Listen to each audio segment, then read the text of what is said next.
Magandang araw po sa ating lahat. Magandang araw po lalong-lalo na sa ating Panginoon.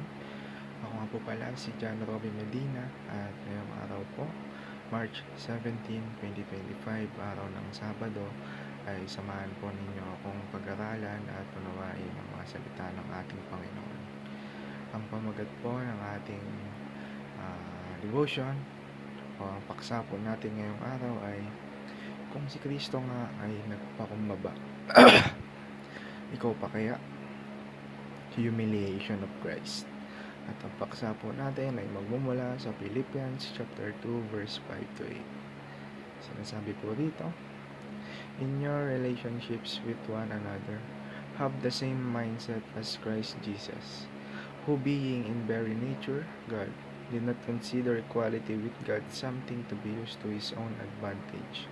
Rather, he made himself nothing by taking the very nature of a servant, being made in human likeness, and being found in appearance as a man. He humbled himself by becoming obedient to death, even death on a cross. Kung mas maintindihan pa po natin sa Tagalog po, magkaroon kayo sa inyo ng pag-iisip na ito'y na kay Kristo Jesus din naman, na siya, bagamat nasa anyong Diyos, ay hindi niya inaring isang bagay na nararapat panangnan ng pagkapantay niya sa Diyos, kundi bagkus, hinubad niya ito at naganyong alipin na nakitulad sa mga tao. At palibas ay nasumpungan sa anyong tao, siya'y nagpakababa sa kanyang sarili na nagmasunurin hanggang sa kamatayan, sa kamatayan sa krus. At mapunta naman po tayo sa ating katuroan ngayong araw. Unang-una, Christ, the supreme leader of Christians, humbled himself. Ang ating Panginoong Jesucristo na siyang Diyos ay hinubad niya ang kanyang pagka-Diyos. Naging humble siya, hindi niya yung ginawang advantage, bagkus inuri niya ang kanyang sarili bilang isang halipin dito sa lupa. Sa ikalawa, Christians should be the most humble people in the world. Gaya nga ng pagiging humble ng ating Panginoong Jesucristo, dapat tayo ding mga tagasunod niya ay tignan yun bilang example na maging mapagkumbaba din. Or you should be saying na dapat tayo yung mga taong mapagpakumbaba. At ikaw ulit, ikatlong katuruan ngayong araw, Christ's humility serves as the model all Christians must follow. Yun nga, yung pagiging yung humility ng ating Panginoon ay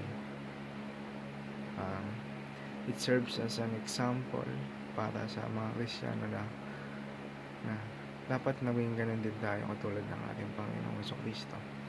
Kung paano siya nagpakumbaba, kung paano siya hindi nagmalaki, bagkus inalipusta pa nga siya kahit na siya ay Diyos. Nakakabilib ang pagiging humble at ang humility ng ating Panginoong Jesucristo. At papunta naman po tayo sa ating applications ngayong araw. Unang-una, repudiate any sense of entitlement. Alisin po natin sa katawan natin yung pagiging entitled masyado, dahil unang-una dumating tayo dito sa mundo ng wala naman tayong pag-aari. Lahat ng meron tayo ngayon is lahat ng yan ay bigay ng Diyos. Kaya hindi dapat natin itong ariin. Sa ikalawa, place yourself in the position of Jesus. At ikatla, prevent conflict by adopting Christ-like humility. At yun naman po para sa araw na to, at para po tapusin ang ating devotion, samahan niyo po ako sa isang maikling panalangin. Lord Jesus, please forgive me for being prideful. You who are King of Kings chose the path of suffering for my sake. You did not cling to heaven's glory, but came down, bore my sins, and endured the cross. Thank you for your unmatched humility and sacrificial love. When I feel pride rise, remind me of your example. When I suffer, remind me you walk that road first. Help me to live not to comfort but for your glory. Teach me to serve, to sacrifice, and to follow you with all my heart. Amen. Yan lamang po. Maraming salamat po sa inyong pakikinig. God bless us all.